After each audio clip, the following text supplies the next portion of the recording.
The fall jacket's out. Thank you, Don. Well, don't leave us yet. Daybreak is just getting started. When we return, a sex offender.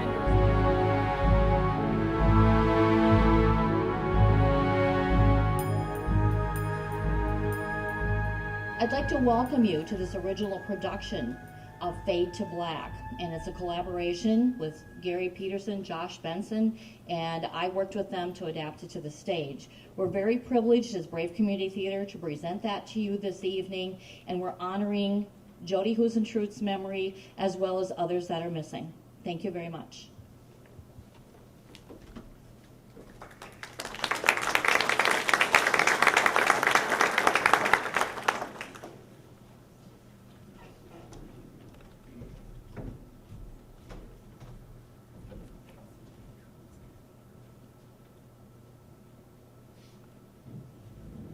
Declared dead.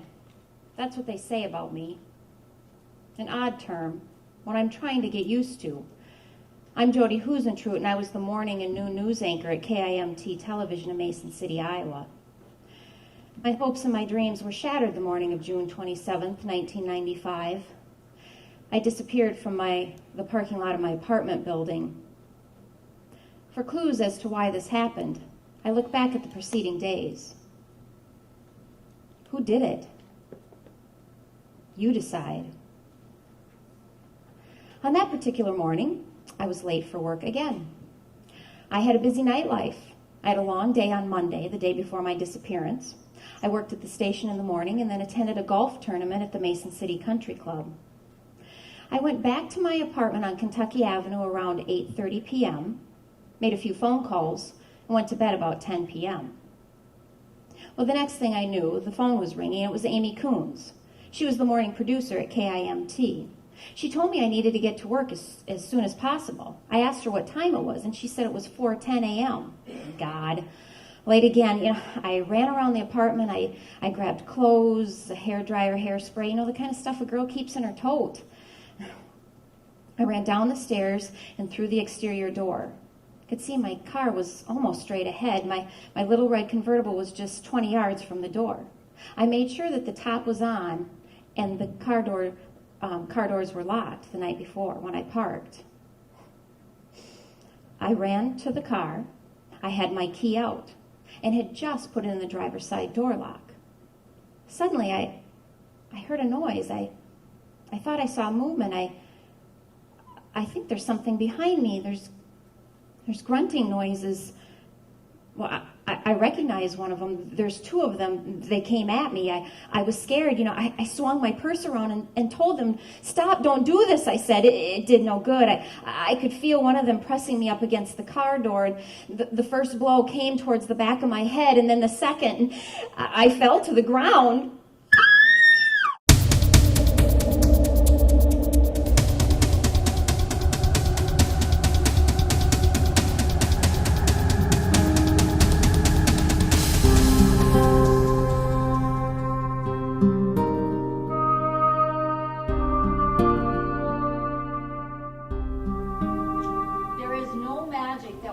The blow of a young life stolen.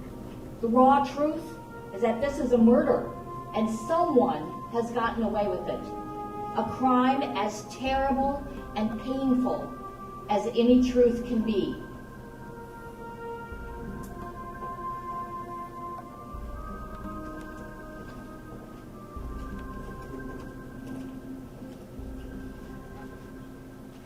Jodi Huisentruit grew up in Long Prairie, Minnesota. In high school, she was considered to be a very good golfer. Her team won the state Class A tournament in 1985 and 1986. After high school, she went on to St. Cloud State University, where she studied TV broadcasting and speech communication, and graduated with a bachelor's degree in 1990. Her first job after graduation was with Northwest Airlines. She entered broadcasting by getting a job at KGAN in Cedar Rapids, Iowa, then returned to Minnesota for a job at KSAX in Alexandria before returning to Iowa for KIMT position.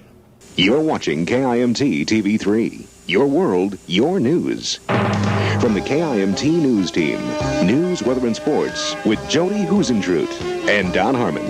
This is KIMT's Daybreak.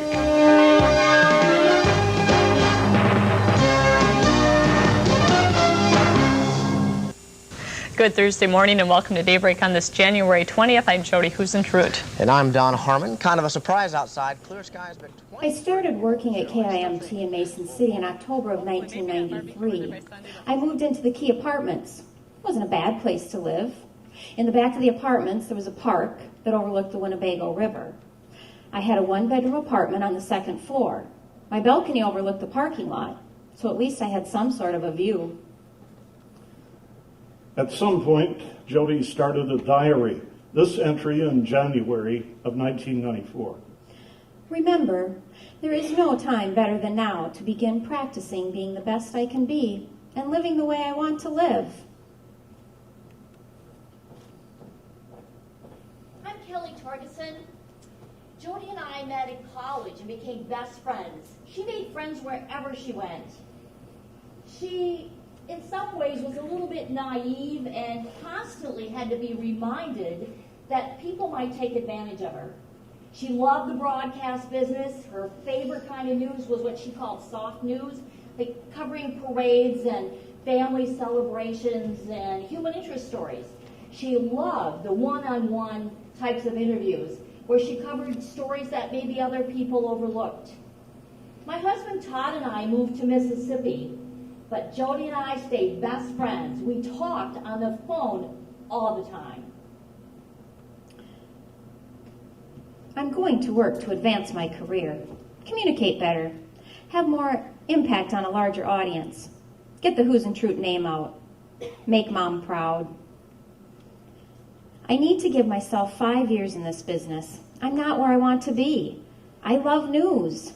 My list of goals read: improve my career, make more money, communicate, have more impact on a larger audience, get the Huisentruit name out.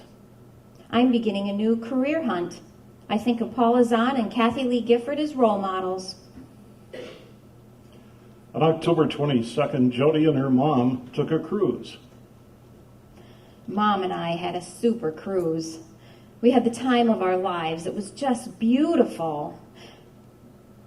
I have met lots of guys. Many have a love for dancing, just like me.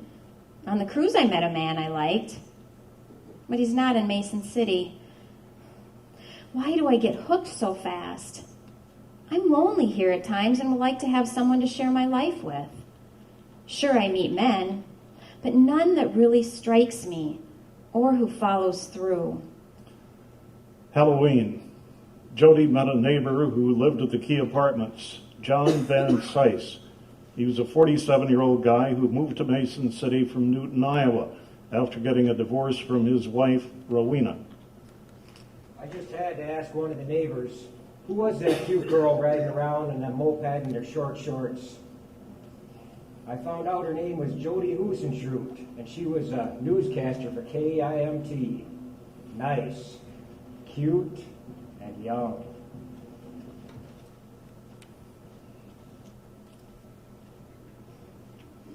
I knew one of the apartment residents had their eye on me. I met John on Halloween.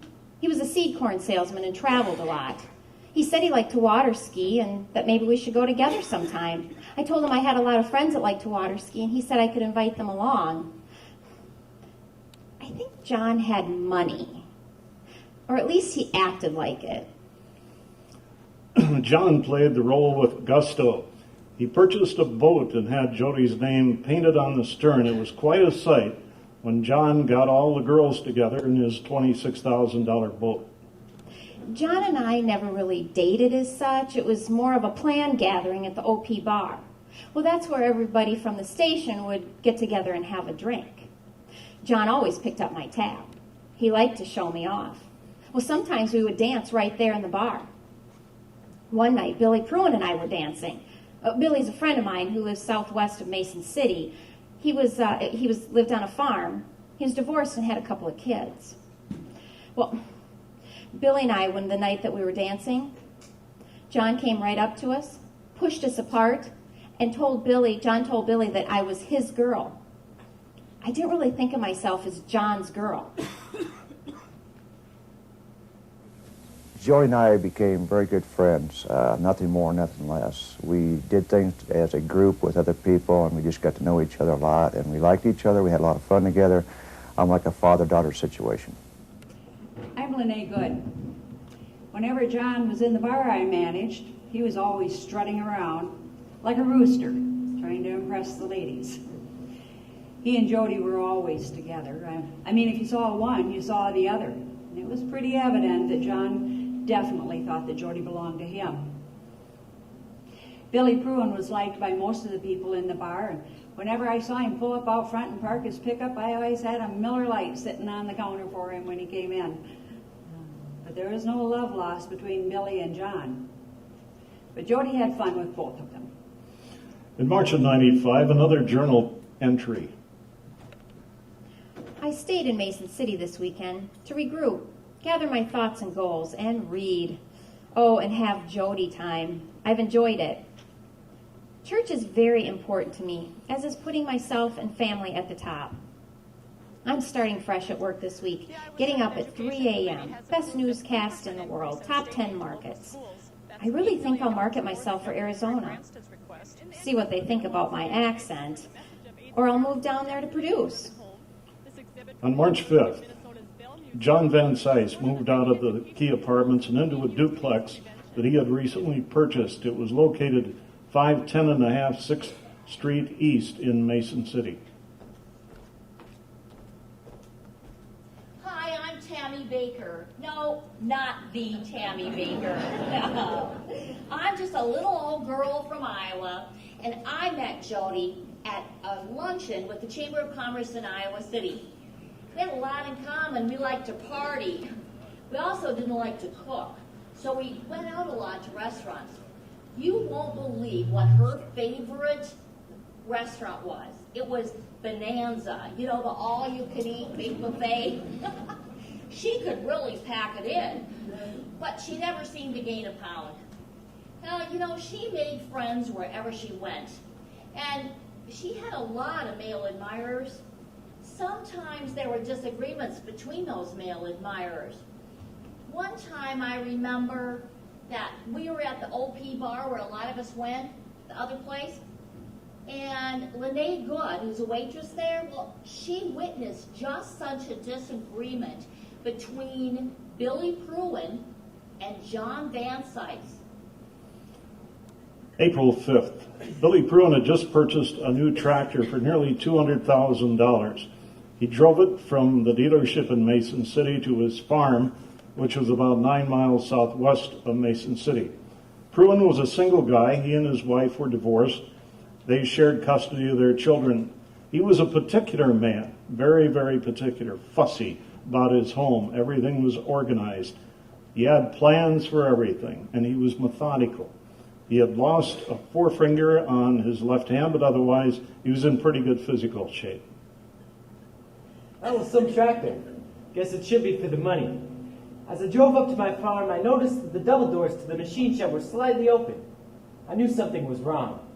As I was parking my tractor, I saw someone emerge from the machine shed. I jumped from the tractor and ran up to the back door of my house. I got my key out and unlocked the door, leaving the key in the lock outside. A few steps through the kitchen and I was in the dining room where I went for my gun. The .44 Magnum was loaded and I grabbed it, but someone grabbed me from behind. There was a struggle and the gun was taken from my hand. I felt the pressure on my back, then a loud explosion. I fell to the ground. I knew I was dying. 2 days later, his mother became very concerned and went to his residence. Billy Pruin was found dead in his rural Saragordo County farm home. Death was initially listed as suicide. Initial autopsy results showed the bullet entered Pruin's chest on the left-hand side, bullet exiting the back. He was left-handed, so it would be nearly impossible to hold the weapon at such a manner. His children and ex-wife all said it's not a suicide. I couldn't believe that Billy had committed suicide. We had several girlfriends, one in the Mason City area and one in the Twin Cities. Billy was a happy, friendly guy, and his girlfriends agreed. He never drank to excess or did drugs that any of us knew of. There were so many things that were just wrong. Like the key was still in the lock of the door of his house. Now, Billy was fussy about things like that, always putting things back where they belonged. And when they found him, he had his boots on, his work boots. Now, if you knew Billy, you'd know he'd never enter his house with his boots or his shoes on. Why would he just buy a $200,000 tractor? You know, I thought about it, and suicide just didn't make any sense. Normally, bullet holes are small when they enter human body, and as they exit, they're larger. The small hole is on Billy's back, and the larger hole in the front. His hands were never tested for gunshot residue. The death certificate was later changed to undetermined. The life insurance went to Bill's children. Details surrounding the incident remain, and there are still people who believe that it is an unsolved murder. Why and who? Around this time, Jodi wrote a note to me, her sister Joanne. Not that it was unusual to hear from her, but what was unusual is she really seemed worried. She told me that she was out riding her bike one morning and a black pickup followed her. It was following really close. So she stopped at a residence, not knowing the people, but she ran up to the door and she stayed there until that pickup disappeared. After that, Jodi took some lessons in martial art. She was concerned enough about her self-defense that she was really bothered. And I'll let you know I was bothered too. And she got very, very nervous and was even crying when she called my mom on the phone. So after that, she was taking even more precautions. In May and June of 1995, John called the station several times, and he also called me at home. He sent me unsolicited gifts and letters, and he bought a water ski boat and had the name Jodi painted on the stern. I didn't know if I liked that, but he thought it was so cool.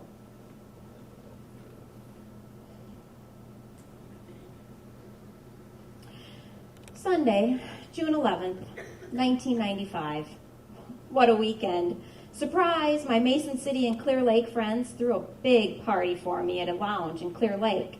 Wild. They had a 16-gallon keg, a huge cake with a skier on it. It was very cute. John grilled 150 pork burgers. We were dancing on the tables, dancing everywhere. Everyone had a ball. Video camera was rolling. Cameras were clicking. Oh, what fun. Life is so good. The party made me feel so good. June 12th, 1995. John and I went to the Glenn Miller Orchestra in Bellman. I have so many great viewers who came up to me, shook my hand. People are so kind. I felt like a real celebrity. John seemed to like that too. This nice weather has me wild. I bought a new red Mazda Miata convertible. Simply love it. My birthday present to myself. Saturday, June 17th. Jodi calls her sister Jill Latow in Turkey and tells her that she's going to take John Van Cise out for a Father's Day dinner. On Friday, June 23rd, Jodi, John Van Cise, Tammy Baker, Annie Cruz, Mary Bell, and several others leave Mason City at about noon in Van Cise's Chevrolet Astrovan, and they travel to Iowa City for a weekend of water skiing. Jodi brings her brown leather briefcase along on the trip. Some thought that was a bit odd. Briefcase on a weekend water skiing trip. That evening, the group goes out on the town in Iowa City.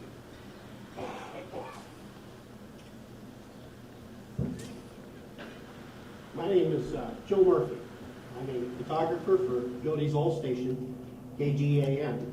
Several of us partied with Jodi and her friends, And over the course of the weekend, we're convinced that we seen a diamond on Jodi's finger. It was no small little chip. We told authorities we thought it was probably a 1.5 carat marquise cut. It looked like an engagement ring. Nobody else seemed to recall it, and Jodi, for some reason, never mentioned it. After a day of water skiing, they headed to Iowa City for a night on the town. The following day, Sunday, June 25th, they left Iowa City at 9 a.m., returning to Mason City at 12 noon.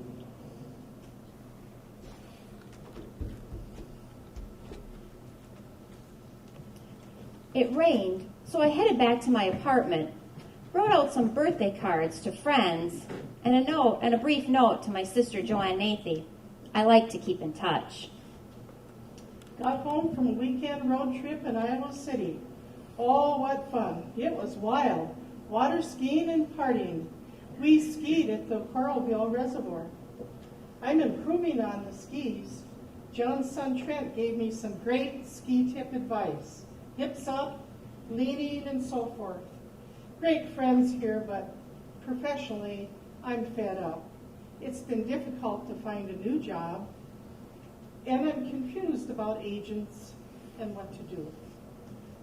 Yeah, a bunch of us went partying that weekend. We went water skiing over at the Coralville Reservoir near Iowa City. We partied. We had a great time.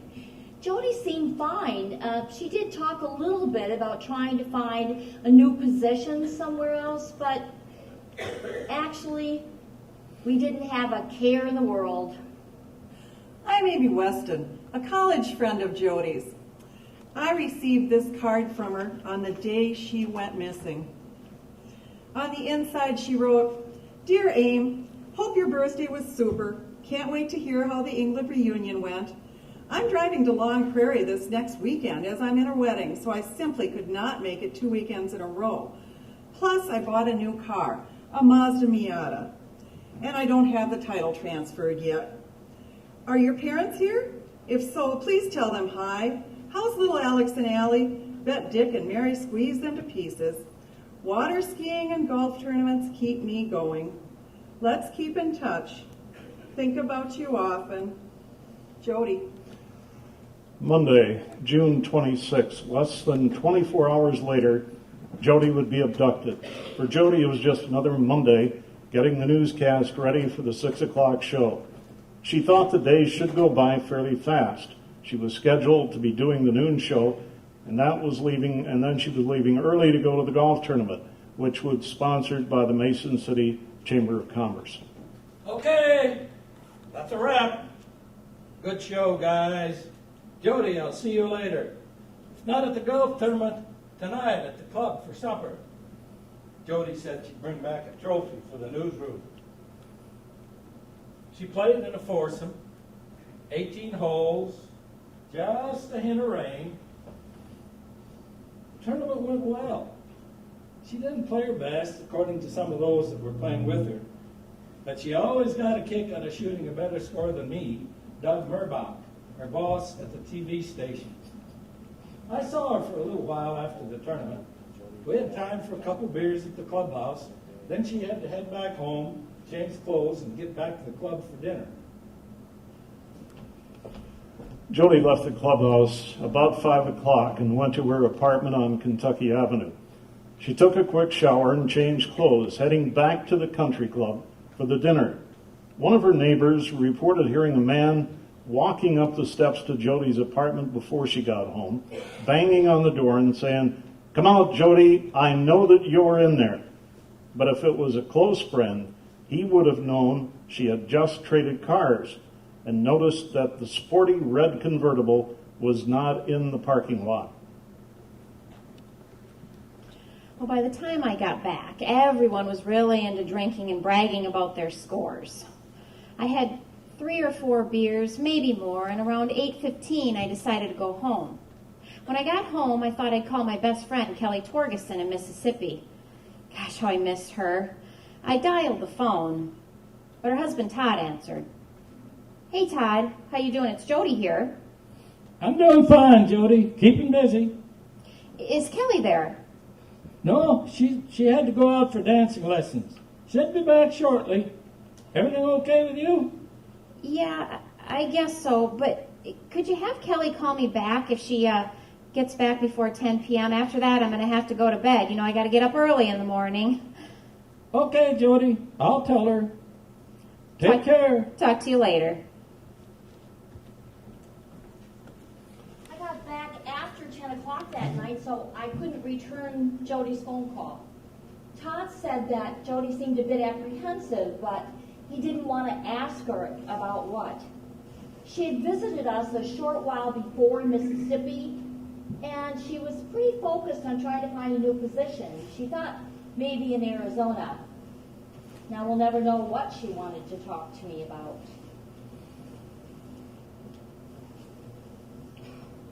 I just have to get to bed.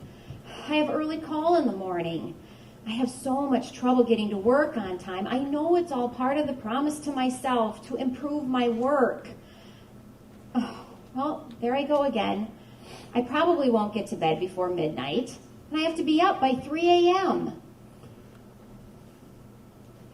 John Van Cise insists that he had invited Jodi to his apartment to see the videotape of the birthday party. However, one must assume that Jodi stayed in her apartment, which was based on the phone call to Mississippi. Around 8:35, she never got the call from Kelly because Kelly returned home to Todd after 10 p.m. It's now 6.5 hours before the abduction. The phone's ringing. I've overslept. Oh, it's Amy Coons. Jodi, are you awake? You've got to get up. Well, what time is it? How much of the show is left to do? It's 4:10, but don't worry about that. Just get here fast. I'll be right there. It's now less than 30 minutes to the abduction. Jodi does not know that there's someone waiting for her in the parking lot. The person or persons have been waiting there since before 3 a.m., which is the time that she normally would go to work. Someone was persistent and willing to wait. It's almost dawn. Jodi flies around the apartment getting dressed in the first thing that comes off the rack. She takes her tote bag and puts her cosmetics in it. Her purse is in her hand, and she tells herself that she will do her hair after she gets to the station. Someone can see her talking on the telephone, getting dressed, rushing back and forth. It will only be minutes now. Okay, there, tote, shoes. Oh, shoes. I might as well just carry them. I'll probably trip on them going down the stairs. Late. I run down the stairs and through the front door. My car is just about straight ahead, less than 20 yards. I have the key out and have just put it in the driver's side door. It's almost 4:30 a.m. Suddenly there's movement behind her and she can sense danger. I turn my head before the first blow. I need to protect myself. Jodi swings her purse and her tote bag. The contents of the bag are scattered in a circle around the car. We can only imagine the last minutes before her disappearance. There's two of them. I can't get away. I managed to get a scream out. Help, help, help. Please don't do this. Can anyone hear me? Another blow to the back of the head. And now I feel warm liquid running down my face. It's blood. I can feel them pressing me up against the car door. And then I'm falling towards the cold, blacktop parking lot. And someone has picked me up and is dragging me down the center divider. My feet are touching the ground. My heel marks the parking lot. The only clue as to what is happening. I can do nothing.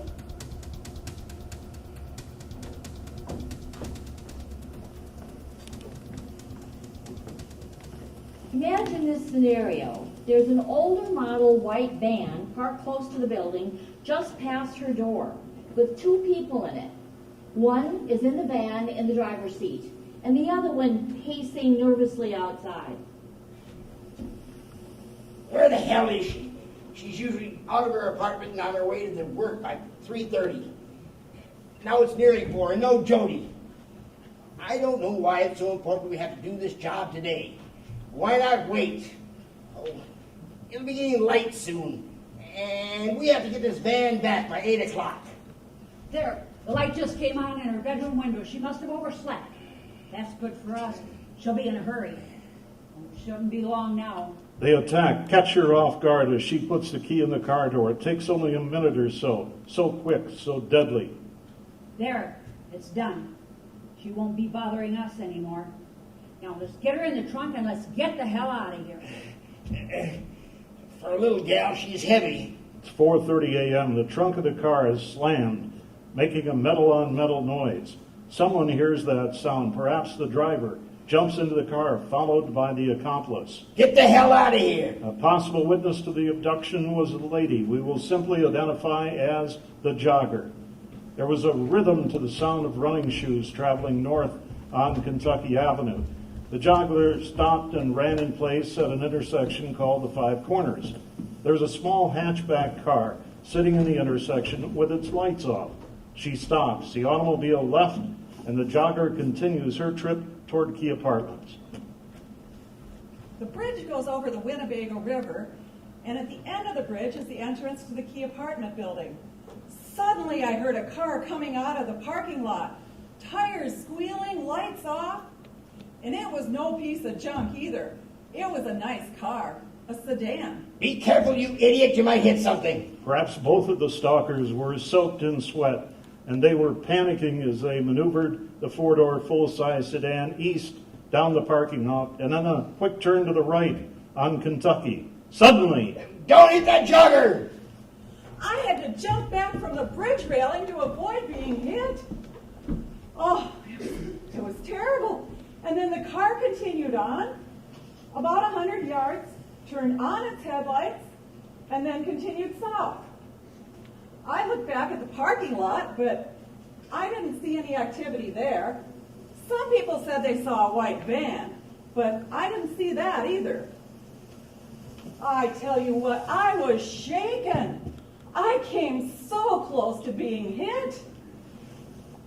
Then I looked at my watch, and it was 4:34 a.m.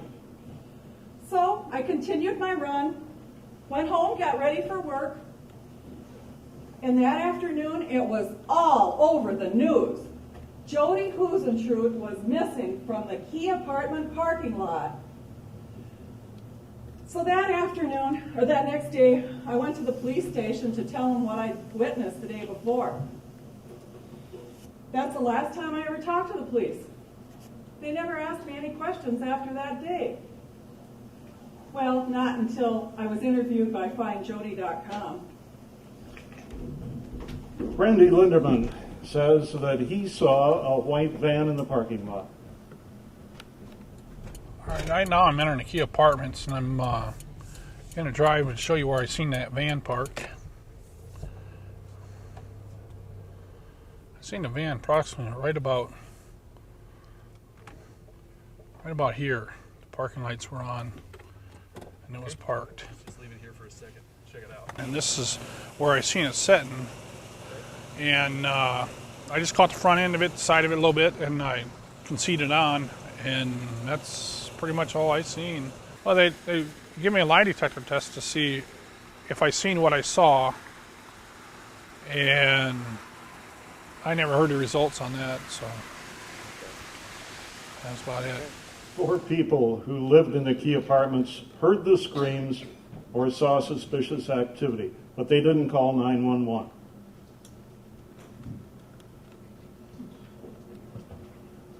I noticed a strange vehicle.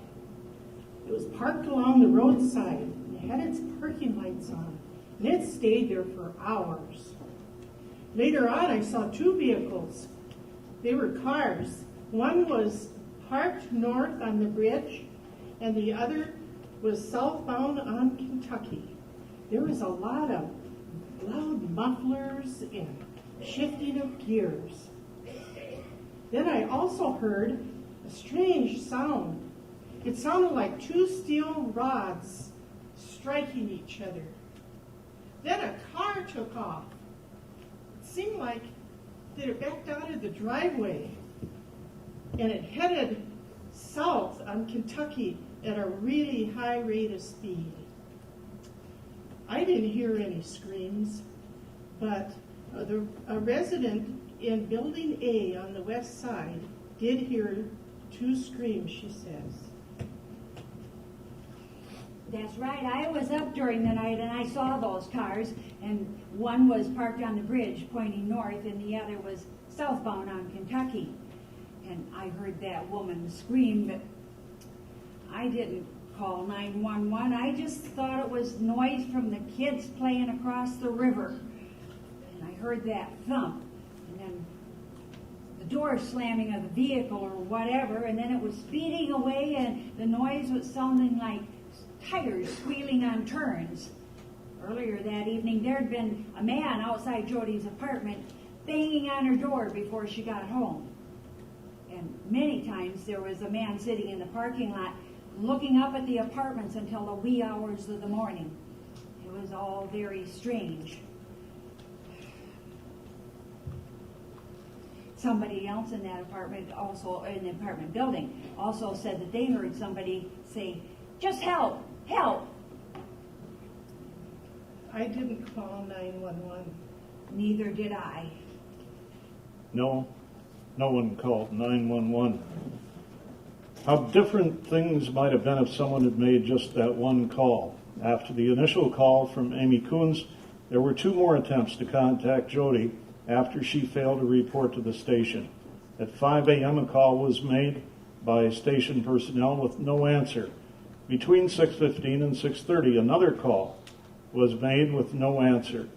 Police were called at 7:13 a.m. when the television station reported Jodi had missed work and they were concerned.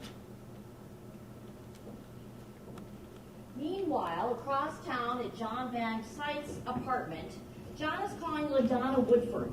She and John normally meet every morning and go mall walking about 6 a.m. The following details were given to FindJodi.com investigators in several interviews based on the recollection of LaDonna Woodford. Good morning, LaDonna. Say, I won't be able to go until after 6:30 this morning. But if you want to, you can come over and maybe I can get this stuff done. I have a bunch of work to do, and we can go then. Okay, John, I'll be over a little later. I went over to John's house, but when I got there, I knocked on the door, but the door came open a little, and John told me to wait on the porch. It'll be about 20 minutes or so just wait on the porch. Okay, John. So if he wasn't ready, why did he have me come over? Okay, LaDonna, it's done. Let's go walking. John and I drove to the mall and we started our walk. But the whole time, there was one topic of discussion, Jodi. Remember all the good times we used to have at the OP bar and the boating and water skiing? Gosh, Jodi had been such a good friend. Honestly, I was a little upset for the whole walk. All he could do was talk about Jodi this and Jodi that.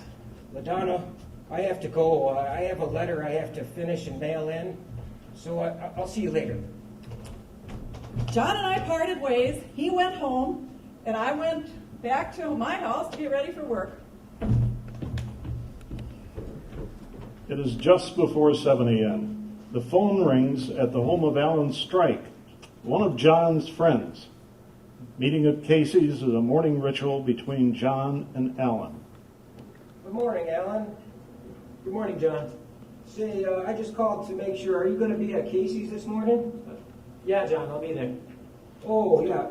Alan, are you going to be at Casey's this morning? John, I just told you that I was going to be there. Oh, sure. I'll see you in a few then. I hang up the phone and then go into the kitchen, but then the phone rings again. Hello, Alan. Yeah, I just wanted to double check. You're going to be at Casey's this morning. I hang up the phone without replying. Alan leaves his home with his brother, and they drive to Casey's convenience store and park. Alan pulls up to the door, and John immediately comes out of the store. Alan, I brought your donut and dew. Here you go. Alan is shocked that John has done this. Why did you do this? I was completely capable of going in there and getting my dew and donut by myself. Well, I thought it would save time. Save time? Save time for what? We have to go to Jodi's.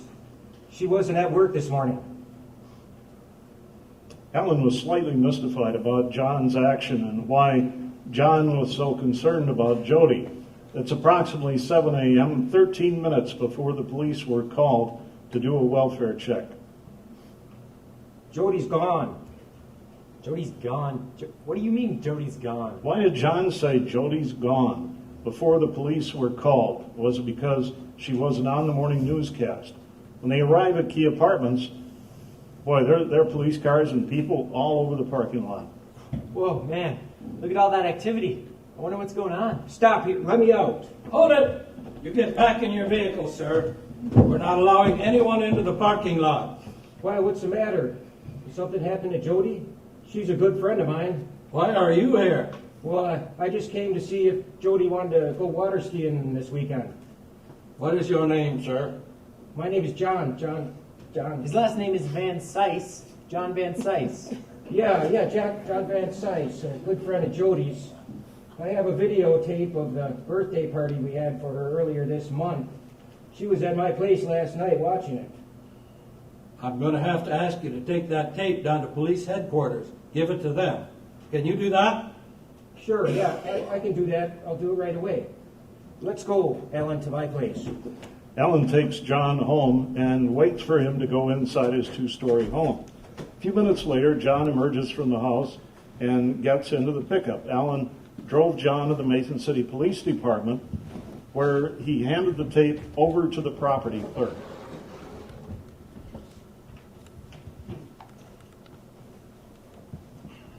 I'm Jack Schleeper, Chief of Police. The Mason City Police Department is currently investigating a missing persons report involving Jodi Huisentruit.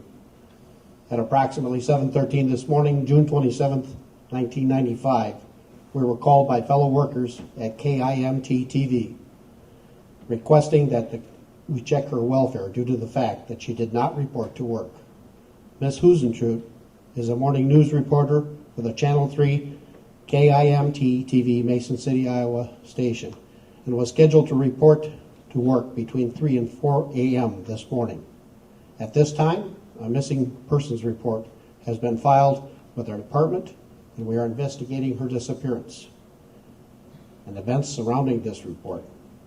Our investigation continues and we will update the media accordingly.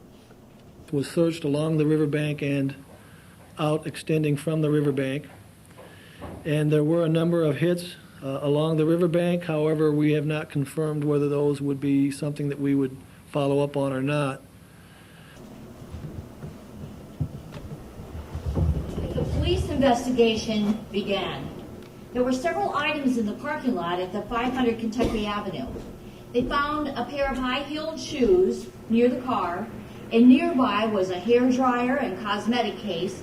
Jodi's purse was missing, as well as her briefcase.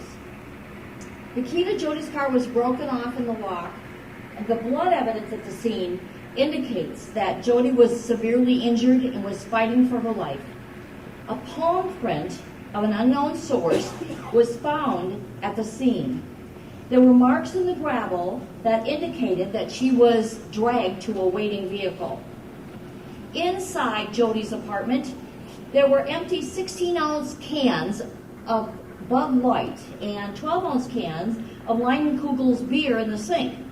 Now, normally, Jodi would have rinsed out those beer cans so that they didn't smell.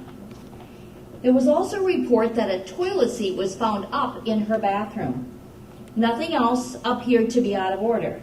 The bed wasn't made, but the covers were pulled up to the pillow. The search for Jodi Huisentruit was underway.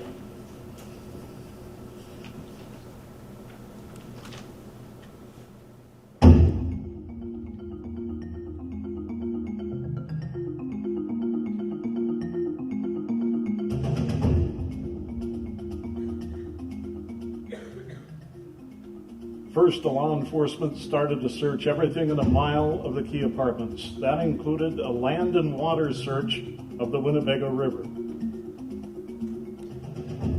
I'm Lieutenant Vanderwood, the Mason City Police Department. It didn't take long for the media to get a hold of the story. They descended on Mason City by the dozen. Live trucks could be seen everywhere. Suddenly, River City, the home of Meredith Wilson, was making national news. Volunteers made posters and put them all over the place. Many people volunteered for searches. Van Cise became a celebrity immediately following the disappearance. He stood before the camera and talked about Jodi and his association with her, and how he had been the last one to see her alive. Well, there was a vehicle parked near the search area, and according to one report, Lene Good recognized it and asked her mother to let her off. The following was obtained from Lene Good following several interviews. Mom, drop me off here. I think that's John Van Cise I see sitting over there, and it looks like he's crying. I want to be with him. I'll call you later. Hello, John. Hello, Nate. Isn't it terrible what happened? What's wrong, John? Why did they do this to me? John, can I hop in with you? I want to be with you today. That would be fine. You know, John, maybe we should go. If they recover her body, you don't want to be here and see that. I suppose we could go driving around and maybe get some dinner later. John and I drove around Mason City for hours, watching some of the searching that was going on. Later we had dinner, and then John said to me, Lene, would you come home with me tonight? I don't want to be left alone. Oh, sure, John. Just let me call my mother and let her know where I'll be. Okay. I'll take the bed and you can sleep on the couch. John and I sat up for hours, very late into the night, talking about Jodi and how sweet she was and how much we were going to miss her. Finally, I fell asleep, but all of a sudden, I was awakened by John. I looked at my watch, and it was just a little after 5 a.m. Get up, Lene. I have something I have to do this morning. But John, it's only 5 a.m. I said get up. All right. I dressed quickly, and I followed John down the outside stairway. Okay, get in the blue van. I'll take you to home, and then I'll go to work. But John, if you're going to go to work after you drop me off, why don't I you... said get in the blue van. John's outburst shocked me. And, as I walked past that silver van, his work van, I just had the strangest feeling. It was just like chills going up and down my spine. John dropped me off at home, and I never talked to anyone again after that about that conversation I'd had with John the morning after Jodi was abducted. John Van Cise was interviewed several times by Mason City Police, Department of Criminal Investigation, the FBI, even consented to taking a lie detector test in Cedar Falls. According to John, he passed the test. In the days and months that followed the abduction of Jodi, there were several efforts to sort out the evidence that is important and what is not. Hundreds, if not thousands, of tips poured into the Mason City Police Department. Several law enforcement agencies helped out, but day after day ticked by with no sign of Jodi. No answers to the questions. Where is she? What happened to her?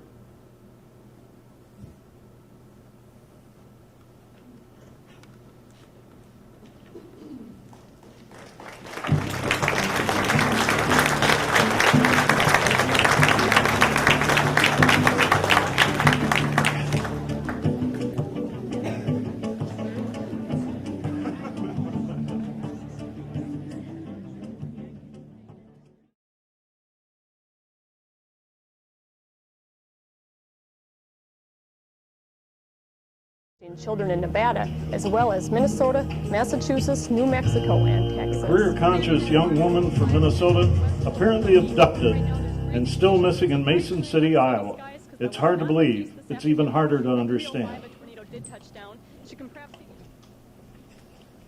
Discovery and revelation move slowly. The many cogs must fit together to move the wheel forward. There are no shortcuts in this time. While investigation is not poetic, you must say it out loud. Dates and words from your clipboards create a timeline, and they settle and stay there in your mind. June 28th. Federal and local law enforcement agents start the church search. Police Chief Jack Sleeper says he suspects foul play, but few clues have been discovered. June 29th. The chief says that after hundreds of interviews, they have no suspects. A church service is held for Huisentruit at a Mason City church. June 30th. The police chief says he remains hopeful the case will be solved. July 1st, the chief says Jodi's disappearance is being treated as an abduction. A reward topping $10,000 is offered. July 2nd, investigators use helicopters to search southwest Mason City. A church service is set for the area. Late in the day on July 3rd, police call off the ground and air search after Huisentruit, but say they'll continue interviews. July 6th, a Mason City martial arts instructor says Jodi took a self-defense course. Jodi told him she'd had an incident a few months ago and was worried for her safety. There are no new developments in the case. July 10th, more leads come in, and this is turning into the biggest case in Mason City Police Department history. July 25th. The chief says about 800 people have been interviewed in the case, but there are no solid suspects. August 3rd. The chief says that more ground searches in the Mason City area have yielded no new leads. August 12th. One agent believes the culprit is someone who has watched her and knows her behavior patterns. August 27th. Yellow ribbons and posters are plastered all around Mason City. A candlelight vigil is held at Mason City swimming pool. September 8th, the Huisentruit family hires a private investigator. The reward now swells to $30,000. September 25th, the Huisentruit case is featured on America's Most Wanted. November 13th, Jodi's case appears on the show Psychic Detectives. December 9th, the chief says a search near 2 Mason City dams turned up nothing. December 27th, the 6-month anniversary of the Huisentruit disappearance, passes with no new leads. A new year, 1996, and in February, the Huisentruit case is featured on the NBC TV program Unsolved Mysteries. The community is rallied together to help in the search, and law enforcement began to exhaust their resources. June 27th, the Huisentruit case reaches the 1-year mark with no end in sight. In July of 2002, 7 years after Jodi's disappearance, and the news team of Josh Benson and Gary Peterson are working for KAAL Television in Austin, Minnesota. Gary is the news director, and Josh is the lead reporter and anchor. Say, Josh, if you're around out there, come into my office. I've got something for you might be interested in doing. Yeah, sure, what is it? All right, here is, I'll sort it out. Here's a letter from a guy in California. His name is Bruce Anderson, and he helps locate missing people. All right. I guess I'll read it.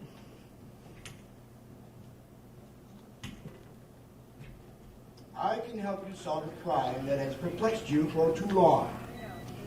New leads and new hope are there waiting to be retrieved. Starting new information in the form of names, license plates, locations, car descriptions, and other pertinent points are brought forth. Every journey is different. I am offering you my services for free. All I need is a photograph of the person, just an actual snapshot of the person alive at any age. A picture closest to the time the person went missing or the crime was committed is preferable. I will need a short paragraph of what you are seeking. Is the person missing? A short description of the event and the name of the victim will suffice. Altogether, I will need a recent photo, a short description of the event, and my business card returned.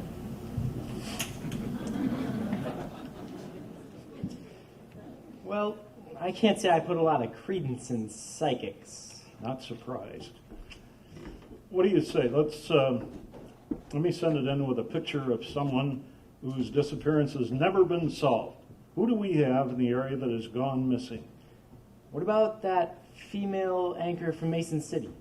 Jodi Huisentruit. Yeah, let's write the letter. All right, let's do it. That date was July 22nd, 2002. It's hard to believe that the course was set due to a letter from a psychic, but their investigations began. Within a week or so, I received a letter from Bruce Anderson of Psychic Investigations of Mount Shasta, California. I called Josh into the office, and we opened the letter, quickly scanning the text. I made a copy for Josh, and there were 16 rules or clues that were brought forward. And I made a copy, we started looking at it, and the first clue I had was, be true to thyself.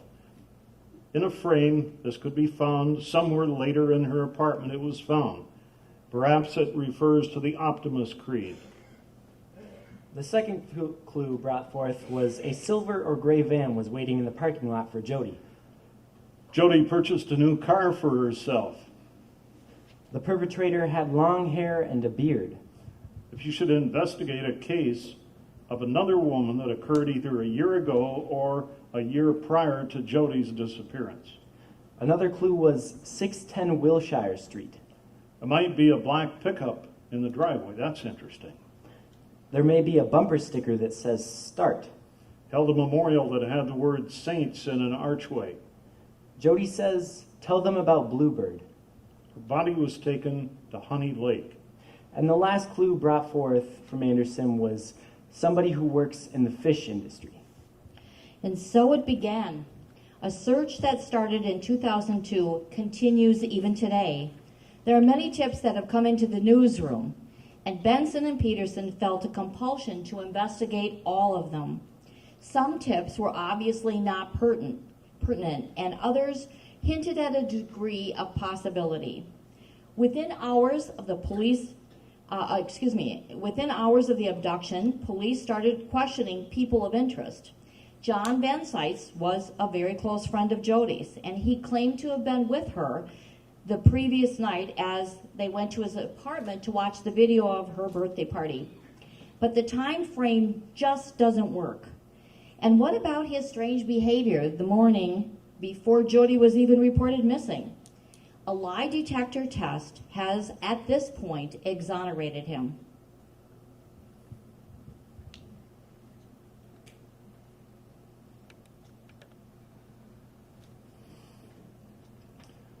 Police also interviewed Tony Jackson. He lived in Mason City at the time and had a history of rape in February of 1998.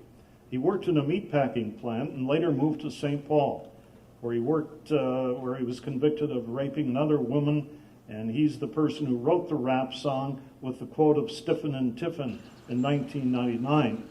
Tiffin, Iowa is a city where the infamous abandoned silo that was rumored to have contained the remains of Jodi. There are people that believe Jackson had some involvement with Jodi's abduction, but no proof. What appeared to be a possible suspect was Thomas Korsgaden. Korsgaden was a convicted sex offender and window peeper, but with no real history of assault. Korsgaden is currently located in St. Peter's Mental Hospital. Korsgaden had a van matching the description of the one seen near the Key Apartments in Mason City. A quick look inside his van would reveal pornographic materials. Korsgaden had also mentioned Jodi's name in a deposition, but palm print and lie detector test ruled him out as Jodi's abductor. But there's nothing to indicate that he's involved in Jodi's case, and we feel we've followed up about as far as we can with it. And again, unless something else was to develop or come forward on this, we're going to move on. There are many holes in the investigation. There were other people, possible witnesses, that were never interviewed by law enforcement. The couple that lived in the lower apartment of John Van Cise's duplex contacted FindJodi.com to say that no one ever interviewed them. The jogger that was running by the Key Apartments that morning and saw a car exiting the parking lot at a high rate of speed was never interviewed after her initial appearance at the police department. She was later interviewed by police after her information was received by FindJodi.com and later forwarded to law enforcement. Lene Good says that she was never interviewed despite the fact that she spent the entire day and next night with John Van Cise. And the list goes on, and FindJodi.com continues to forward these tips to the Mason City Police Department. There were people that have come forward and wanted to help find Jodi. One man, Dwayne Arnold, privately financed an expedition to dig up his yard near his lake. He was convinced that her body had been buried there. Arnold had paid several $1,000s for a company to come in to use ground-penetrating radar to find her body. On 2 occasions, police excavated dirt in the area, and both times they came up dry. Postings continue to come in. One to the Find Jodi website offered this. First of all, it's very unlikely that John Van Cise was involved in crime. This man had easy access to Jodi. Therefore, if he had wanted to assault her, he could have committed the crime under much more favorable circumstances. Why would he risk attacking Jodi in a parking lot when he could easily have had access to her alone in a more private setting? Given Jodi's high public profile as a TV newswoman and her attractiveness, I believe she was a victim of a violent, sexually motivated crime, almost certainly committed by a man. He likely stalked her, and his motivation was not to attempt to easily understand to be alone. He stalked her, and his motivation was not to attempt to form a relationship with her, but rather to abduct her and rape her. We don't believe he stalked her for an extended period of time, just long enough to establish a routine in preparation for her abduction. Whereas a typical stalker attempts to contact his victim in the delusional hope of forming a relationship, he may have concealed his presence carefully. These types of criminals almost always have a past history of sexual assault with an escalation pattern of violence. The rare exception would be a cunning and carefully concealed predator, the guy no one suspects, like the BTK killer. This type of offender might be responsible for other unsolved crimes and disappearances. He likely continues to live in the area. Unfortunately, unless evidence strongly suggests foul play, as in Jodi's case, police rarely investigate the disappearance of adults.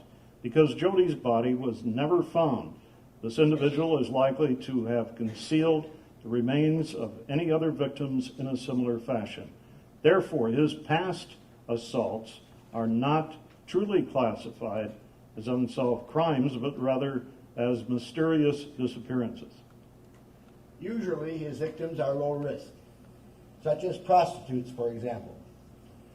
Jodi may have been a special prize worth taking the extra risk. He would not be able to lure Jodi so he decided to quickly incapacitate her with a blow to the head.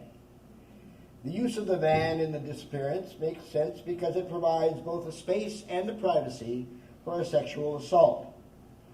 Records show that police spoke to local prostitutes and asked if they had any contact with a man who drove a van similar to the one described by a witness.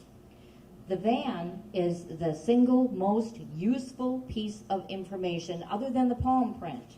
The police had a tough choice to make when they decided to disclose to the public the description of the van, because that disclosure also alerted the perpetrator that his vehicle had been seen, and it gave him the opportunity to dispose of the van.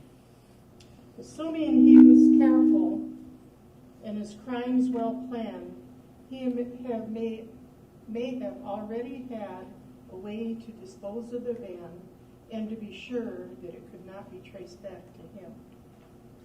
The golf tournament Jodi attended is also of interest. This was a public event and may have given her attacker his first opportunity to identify her car and also allow him to follow her to her residence. This may have been the moment he decided to turn his fantasy into reality. This would also explain why the attack was committed, despite the fact that Jodi was late for work and didn't follow her typical routine. If her attacker expected her to leave for work at 3, why would he wait an additional hour and a half? Perhaps this was the first and only time he ever stalked her and was unaware of her typical routine. When I think of who might be responsible for this crime, I can't help but believe it's the guy next door. Someone she knew, the last person anyone would suspect. Similar to the BTK killer, but whereas BTK enjoyed drawing attention to himself, he coined the phrase beat, torture, and kill. The man is very private and careful, and identifying him may well prove to be impossible. One last theory that fits circumstances is that Jodi is in a rush because she's late for work and has a chance encounter with somebody who lives in her building. In her haste, she says or does something that this individual considers rude, and in a flash of anger, he attacks her. This man has seen Jodi before and is strongly attracted to her, but feels she is too good for him. This preconceived attitude towards her, combined with what he feels is rude, causes him to lose control. First he strikes her, then he rapes her, then he decides to kill her to cover up the crime. All these years later, this mystery is haunting. For many of us former residents and neighbors of the Key Apartments and Jodi, June 27th is always a very long night. I know I never sleep, thinking about what I heard or what I didn't hear 17 years ago. So what happened to Jodi? Who was involved? Why was she abducted? Where is her body? There are several scenarios, such as The first is that a stalker followed her and on this morning decided to abduct her. the next scenario is that at least 2 people were involved in the abduction of Jodi and that it was a planned event. The last scenario is that someone just happened to be going through the parking lot at the same time as Jodi and acted without planning. Questions remain unanswered. Was the murder of Billy Pruin connected in some way to Jodi Huisentruit? And why was Jodi's journal eventually found in the basement of a former police chief from Mason City? Why were more key people not interviewed more extensively? Even today, after all these years, there seems to be many individuals and officials that have never been investigated.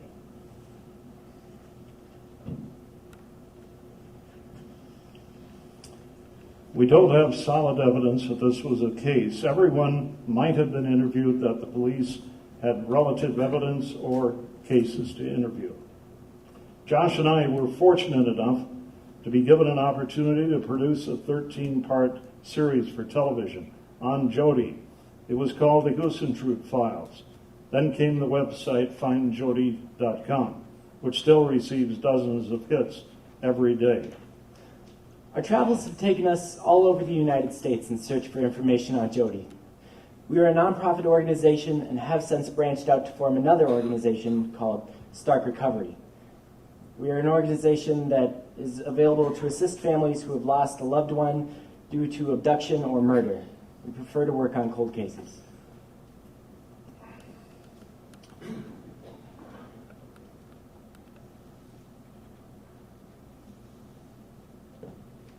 There's a strange feeling to the area near the Key Apartments. Your thoughts can't help to go back to that fateful day in June of 1995 when Jodi Huisentruit was abducted. 6,205 mornings have passed since those screams came from the parking lot. I still can't imagine that people would not call 911 when they heard those blood-curdling screams. If only they had. The police department says they are no closer to solving this case now than they were the day Jodi was abducted. Key people have forgotten what happened. We are concerned that memories will blur as time goes on. Tammy Baker told the team of Benson and Peterson that she's come to terms with Jodi's disappearance. We know for a few weeks after she disappeared, I would wake up all night crying. And then one night in a dream she came to me and said, she hugged me and she said, I'm fine, I'm happy. Please don't hate the man who did this. And she said, I love you. And that was it. I really felt that that was her that had come to me. And after that, I didn't worry about her. We're not calling this a play for good reason. I prefer to describe the abduction of Jodi Huisentruit as a tragic, horrible act. You were witnesses, unlike the witnesses at the abduction of Jodi. You will have a heightened awareness to senseless acts like this. Your voices need to be heard in every police station in the world. That we cannot continue to accept the no new clues option in any of these deaths. You that are in the audience tonight have this opportunity to make your voice heard. We want your input on this crime that has gone unsolved since June of 1995. Don't let someone continue to live in our streets while Jodi's case goes unsolved. The truth belongs to Jodi Huisentruit. The ending belongs to the Huisentruit family as they move on.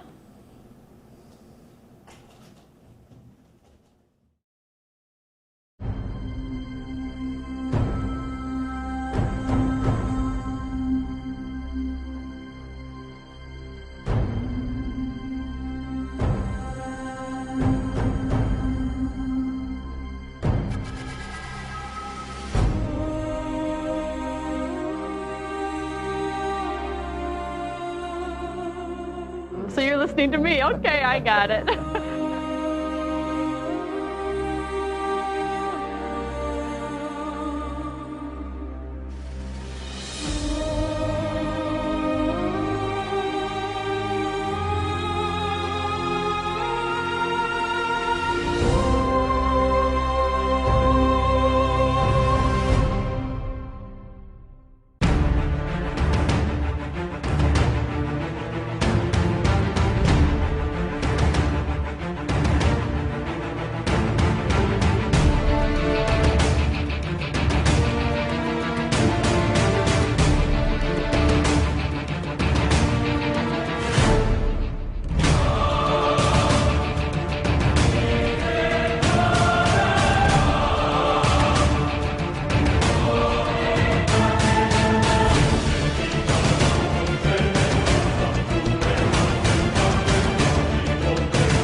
Jodi Huisentruit failed to report to work this morning. Classifying this as an abduction today. She's got a bright future ahead of her. And I just really, really miss her. Very distressed about this. And she said, I'll be there as soon as I can. 2 short screams. There was kind of a high-pitched scream. She was fighting for her life.